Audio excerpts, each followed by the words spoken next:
Hello again, it's Melinda here from simplylive.com.au.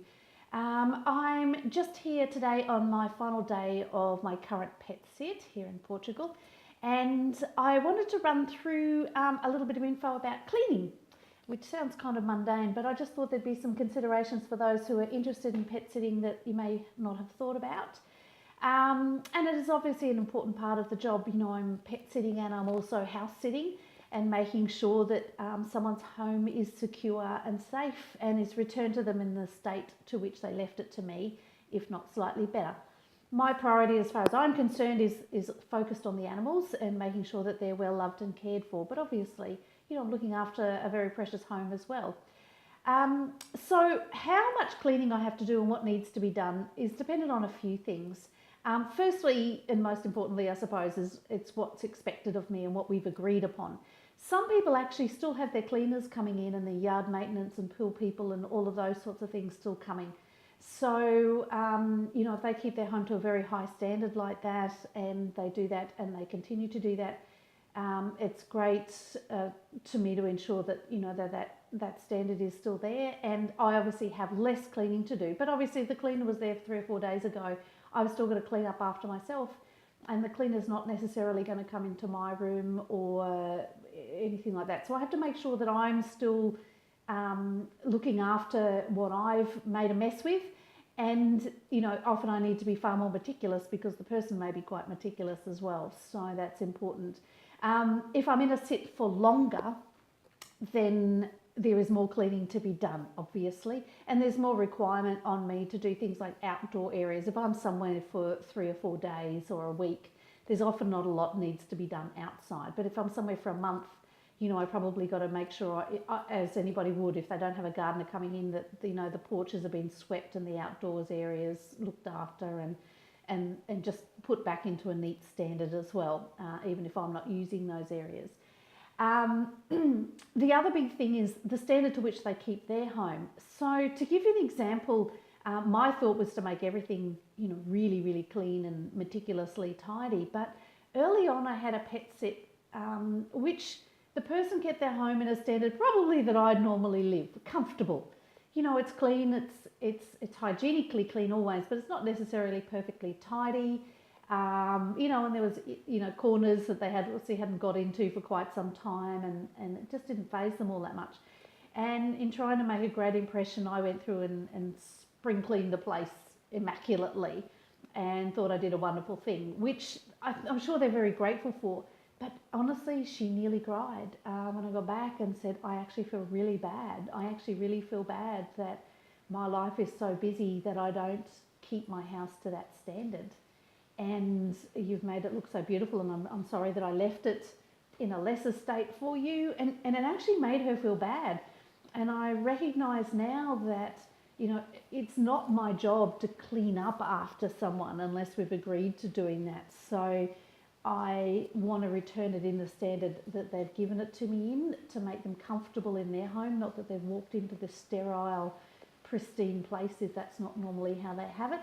But I do obviously like to make sure it's nice and smells fresh and good and all of those sorts of things.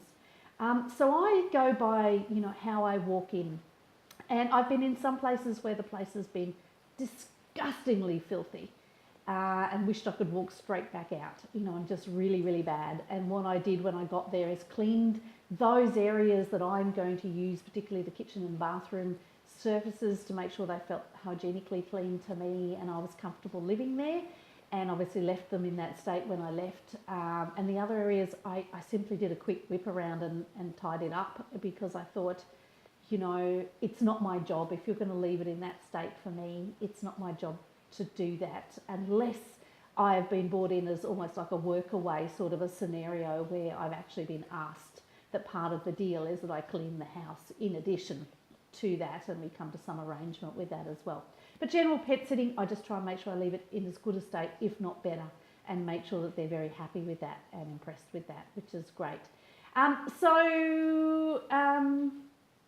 think too that the other consideration is whether it's a big house or not. I mean, it's just me. And I've been in some homes which have been, you know, 5 bedroom, 5 levels, all of this sort of stuff. I go around when I get there and I shut the doors to those rooms that I'm not going to use or the pets aren't going to be using. I literally shut the doors to make sure that I don't mess them up, that I don't want to be responsible, because it's a massive house to clean for one person when you're not using it. So I shut everything that I don't use. I almost never go into a client's bedroom unless they specifically ask me to, or the pets prefer to sleep there because they feel comfortable. I just don't want to delve into their things. So I shut all those rooms up, and I kind of go through and do a quick, if I'm there for a long time and they might have had dust accumulating or something like that, I might go through and do a quick once over in those rooms. But basically I leave them alone and I just focus on those areas that I've been living in and a common use for me and for the pets during that time. Obviously, cleaning is all the normal stuff that you do with cleaning, sweeping the floors, vacuuming the floors, mopping the floors, quick dusting as it's needed, wiping out the fridge. And once again, I do that to a level, I do like to make sure that the shelving is clean unless they've left it really, really feral for me. But I still give it a wipe over before I even put my own stuff in. So, just the general wipe down and all of that sort of stuff. In the bathroom, when I'm doing the bathroom, I can't do the bathroom until the last shower that I've had. So that can be often a last minute thing on the final morning if they're coming back during the day, the last shower that I've had, and I give it a good once over while I'm there. I make sure that I've taken, even if I'm still going to be here when they get here, I take all of my toiletries back out. I don't use very many, but I take out my things and I replace their things. I don't use a lot of their toiletries because I actually don't use artificial shower gels and shampoos and things like that. So I use my own things. So often I've moved them out of the way. So it's just easier to clean. And so I obviously put them all back so that they feel welcome in their own home. Everything's back as it was. But the bathroom is a very big focus for me. I try and make sure that the taps look nice and shiny and nice, and everything looks and smells really nice and fresh when they arrive. And same with the kitchen, obviously. It's a big focus area for people in terms of cleanliness. Once again, the kitchen I can't do until after my last meal, really. And what I'll often do, like tonight, my hosts are due back this evening. And I want to clean the house this afternoon. I don't want to be racing around at the last minute. I actually don't even know exactly what time they're coming home. So at lunchtime today, I will chop up all my veggies for tonight and have everything pre-prepared to make my meal tonight, so that this afternoon I can mop the floors, clean the floors, mop the floors, wipe down all the benches really thoroughly in the afternoon. And then tonight it's just a quick cook up and then a wipe down and clean up and do the dishes after I've left. What I'm doing, and I don't have to do a big job tonight. So I do think about that, and I have to go around the house and put everything back where I found it. I think I've said before, sometimes when I come into a home, I respect that they live as they live, and a lot of people obviously use their TV and lounge areas a lot for watching TV and videos. I actually don't watch TV. So I often either don't spend time in the lounge at all, unless I've got pets that like to sit on my lap.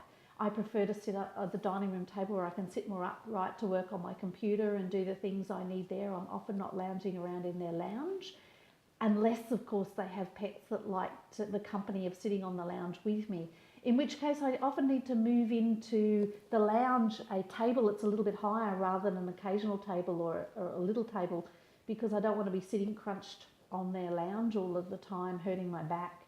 So I'll bring a table in or a higher chair to put my computer on so I can do that. And what I do when I first get into the home is I normally walk around and take photographs of the home as it was set up. I don't share that with other people or publicly. It's their private stuff. But I do that so that I can suddenly think, oh my goodness, where did that vase come from? Or, oh, hang on, that's right, their coffee table wasn't in that position, it was over there, and I had to move it to bring my little table in for my computer. And so I can put everything back as it was, and they're not walking around thinking what happened to everything, and hope that I don't forget something. So yeah, putting everything back where I've moved it so that it was comfortable for me. If I have to water any plants, and I've obviously been doing that while they're away, I then do a final watering of the plants. If they've got dogs or cats and they've asked me to brush them, which they often do, I make sure that all the final brushing is done so they look all nice and scrunchy for the parents coming home. And they've had a nice big brush over and feeling good. And obviously I've been doing that while they're here as well, but it's just making sure that they do a last minute thing. I top up any pet food containers. A lot of people don't keep, if they buy big bulk bags of things, they don't keep them in the kitchen or in the pet area. They might, these guys actually put it in an outside shed. So I go and take the containers that they store it in inside, and I stock it all up so that it's all nice and full for when they come back and they don't have to do that job. I try and top up any firewood that I've used and make sure that that's restocked to a level that they used it if that's been appropriate. With the pet things, if I've been using leashes, I hang them back up, I put them back to where I got them from. If they've had little, doggy poop bags inside the leashes, some of them have their own little pouches, I make sure that they're restocked. I make sure that everything is back as it was when I got there. Cleaning out kitty litter trays if that's appropriate, washing out the trays, doing all of that. Obviously I've been doing that throughout the time as well, but making sure everything's nice and neat. And then the last minute is, getting any rubbish as a result of all of that cleaning, plus what I've done in the past few weeks, throwing out the rubbish, getting it out of the house, wiping out any bins if that's necessary, and putting new liners in or whatever's needed. So the person walks back in to everything able to be used fresh from the time that they are there. What else? Obviously the last minute before I go, it's cleaning up the things that I've just used. So I can't strip down the bed until the final time that I've used the bed. So I always make sure that unless I'm leaving at 4 in the morning and going to wake everybody up, I will pull off my sheets or doona covers and pillowcases. If I have all day, like I may have had today, if it wasn't raining, I would normally, if I was leaving in the evening, I would wash those and I would hang them out. So that they were dry, and if I had, obviously if I had time, if they're dry before I leave, I fold them all up or remake the bed if I can, or if they've got spare sheets, I remake the bed ready for somebody else. But if it's a day like today, it's pouring with rain, there's no way I can do that, and I'm actually sleeping in them again tonight, so there wouldn't be any way I could get them dry. If they have plenty of line space, I will still put them out so that they're 3/4 dry by the time the owner gets home, so it's one less thing they have to worry about. If they've got spare sheets, I remake the bed. If there's not, there's nothing I can do that. I just pop it neatly. But in reality, what will happen tomorrow, these guys come back tonight, I will leave early in the morning, I will strip down the bed. They have just come back from a holiday, and I'm not going to put on a load of washing in the morning and take up their very small clothesline space, because they probably need it for themselves. They've just got back from holiday and they probably need to do 2 loads of washing themselves. So if I've taken up all their clothesline space or their dryer when they need the washing machine, or dryer when they need to use it, then it's actually going to be worse from them. They don't need the spare sheets, unless they've got a visitor coming quickly. They don't need that done straight away. So I will normally just strip it all down, put it beside the washing machine or in the clothes basket and say, it's all there ready to go. I didn't want to use up your washing machine or your clothes dryer when you might need it. And all you need to do is throw it on. If they ask me to put it on, I put it on. And same with my towels and the towels and bath mats and all of that. It's all put to one side and left ready for them to use. So I think that's about all, and obviously then getting everything of my own things ready and getting them out of the house appropriately. But that's pretty well all that I need to do, and it does take, I do allow at least a half a day for this sort of stuff, sometimes a full day on a big house, or if there's lots of outdoors areas to do. So don't underestimate the time it takes to do that. It is part of our responsibility as a pet sitter to return the house in good working order. And normal house clean stuff, but a little bit more pre-planning probably than what you might do in your own house when you've got plenty of time to fit it around. If you miss something, you can do it the next day. But you do have to think about the timing of everything when you're doing pet sitting. Hope that helps, guys. Make sure that you subscribe to the channel if you like some of these tips. Please share them on your Facebook page or any social media, because you may have other people thinking about pet sitting, and maybe we can help them as well. Thanks, guys.